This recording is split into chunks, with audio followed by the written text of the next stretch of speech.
శ్రీరామ పాదసేవలో తమ ప్రాణములను సరోజముల వలె అర్పించిన వారెందరో మహానుభావులందరికీ వందనములు.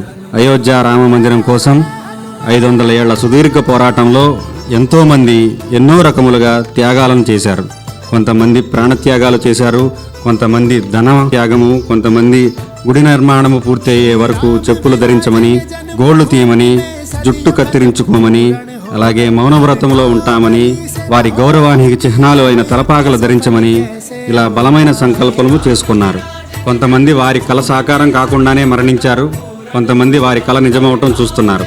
మన తరం అటువంటి త్యాగాలను ఏమీ చేయకపోయినా వారు చేసిన త్యాగ ఫలితము అయిన శ్రీ బాలరాముల వారి విగ్రహ ప్రతిష్టను చూసే భాగ్యం కలిగింది.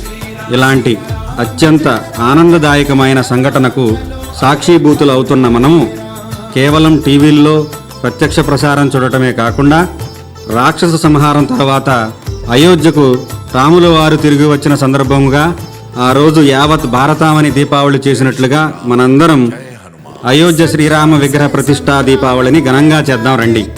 ఆ రోజు ఉదయం 10:30 గంటల నుండి రామనామ సంకీర్తన, దేవాలయాల ఆధారంగా మన ఇళ్ల కేంద్రంగా విశేష పూజలు, అలాగే అన్నదానాలు, తీర్థప్రసాదాల వితరణ, ఆ రోజు దేవాలయాలని సర్వాంగ సుందరంగా అలంకరించుకోవటం, మన ఇంటిపై హనుమంతుల వారిని జెండా కట్టి ఆ రోజు రాత్రికి దీపాలను వెలిగించి అంగరంగ వైభవంగా శ్రీరామ విగ్రహ ప్రతిష్టా మహోత్సవం జరుపుకుందాం.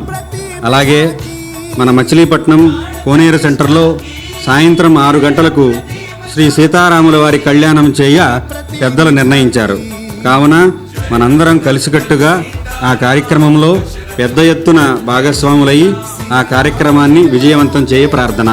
కంచర్ల గోపన్న గారు చెప్పినట్టు రామమూర్తికిన్ రెండవ సాటి దైవమిక లేదనచున్ అన్న మాట ఆధారంగా ప్రభువులకే ప్రభు అయిన శ్రీరామచంద్ర ప్రభువు సర్వోత్తముడు, మన భారతీయుల అంతరాత్మ అయిన శ్రీరాముల వారి రాజ్యము మళ్ళీ రావాలని మనందరం విశేష నామస్మరణము, విశేష పూజలు చేసి మనందరం రాముల వారి కృపకు పాత్రులవుదాం. జై శ్రీరామ్. సీతాపతి శ్రీరామచంద్ర ప్రభుకి, శ్రీరామచంద్ర ప్రభుకి, శ్రీరామచంద్ర ప్రభుకి.